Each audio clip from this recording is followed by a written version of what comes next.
In our house, gingerbread houses are the main event every single year. And whatever age you are, they are always such a fun thing to decorate and come up with new inspirations for.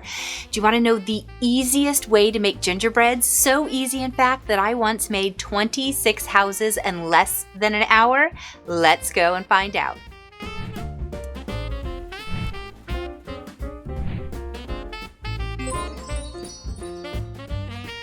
Hello, welcome back to The Crafty Organizer. I'm Noreen Burke, and this is my 12 shares of Christmas. I love doing organizing, decluttering, upcycles, DIYs, and anything crafty. But this time of year, it's all about thanking you, my viewers, for coming back, visiting me, sharing your stories and experiences, and just being a friend of mine. So today, I want to share a tradition that I have been doing for years. I went online to make sure I wasn't stating the obvious, and when I looked online, I was stunned to find for some reason this idea isn't being talked about. So I wanted to share how to make a house in just a few minutes. I'm doing this video in live time. It's not fast forwarded so that you can see truly how quick and easy it is. So if there's a spot you think I already know what you're doing, just go ahead and fast forward to the next section, but let's get started with what you're gonna need.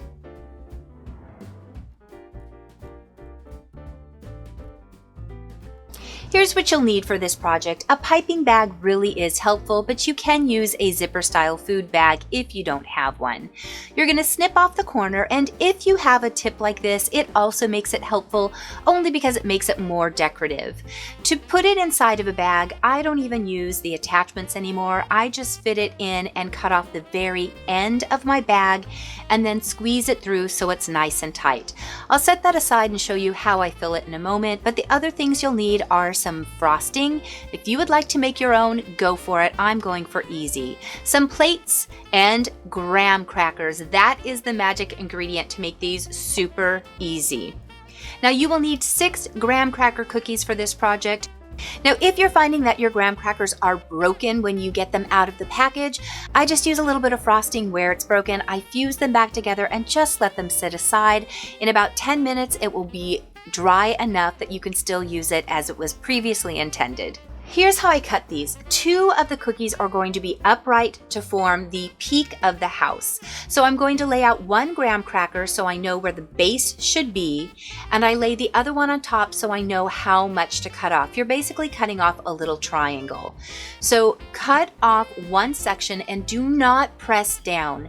Using a serrated knife, just saw it off. It cuts off pretty easily. And again, look for those little dots to be your guide so that you know where the sides of the house are and how tall the roof is. These little extra pieces that you cut off are perfect for decorating little Christmas trees to have around your house. So repeat this process for the second peak of the house, making sure to gently saw, do not press. And this house is now ready to be assembled. This, you guys, is so fast. So with the 6 pieces, I'm going to set those aside.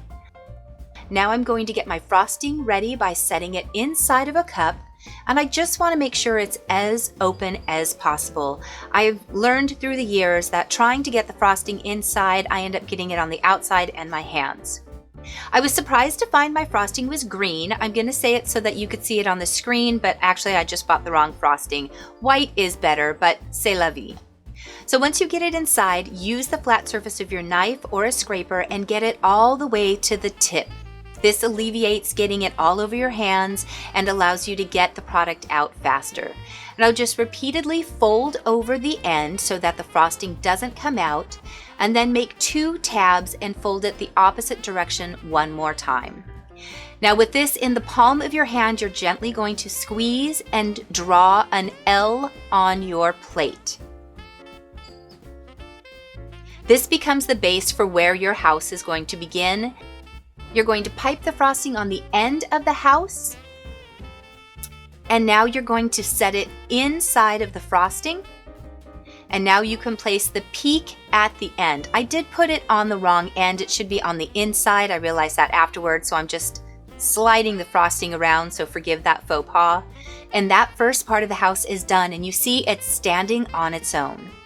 Now I'm going to pipe frosting in an L again along the bottom part of the cracker and again along the side so that it can stand up against the house. And it makes much more sense watching than talking, so this is going to be the bottom. And now I'm going to go on the side of the end so that I can stand this up and press it up against the house. The frosting is like a glue. It holds it in place. Now it's not set yet. I just realized I have a hole in my bag. I keep getting frosting all over me. For the second peek at the house, I'm going along all 3 sides where it's going to meet up with the other cookie. And now I'm going to slip it inside between the 2 walls and press it firmly down, and the house will hold. You won't believe how strong this actually is, but the longer it sets out, the more firm the frosting gets, and it will be like a hardened glue. To get the roof on, I'm going to go down the sides of the rooftop peak and along the top of the side wall. So I'm basically creating a big wide U. Now I'm going to place my cookie on the sides and let it slide down until it meets the frosting. And that half of the roof is done. Do you see how fast and easy this is? This is how I get them done so fast. Now we're going to draw the second U. You just want to make sure to cover all 3 sides of the cookie. And now we're going to take the graham cracker and put them on the sides again and let it slide down.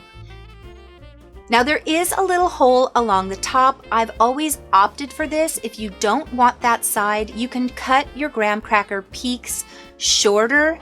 I've always wanted this opening because this is the fun part to decorate on the top with peppermint candies or gumdrops. So I just make a circular swirl all the way across, and then I do a wave motion back and one more across the top. This gives a very firm top so that the kids can put all types of candy on top. And that is your house. This is how I was able to get 26 done. Now, if you're disappointed that these are not the actual gingerbread houses, I have to be honest. The very first year I did these, I mixed until my arms were sore, baked them in the forms, popped them out, let them cool, repeat, doing series after series of baking all of this gingerbread. And then I assembled all the houses, and guess what? The kids didn't care. They don't like gingerbread. They just were interested in the candy and the frosting, and they got thrown away. So I came up with this because since the kids didn't care, I wanted something that was much faster, much more affordable. Every year that I've done these, the kids still don't eat the actual houses. They only like the frosting and things.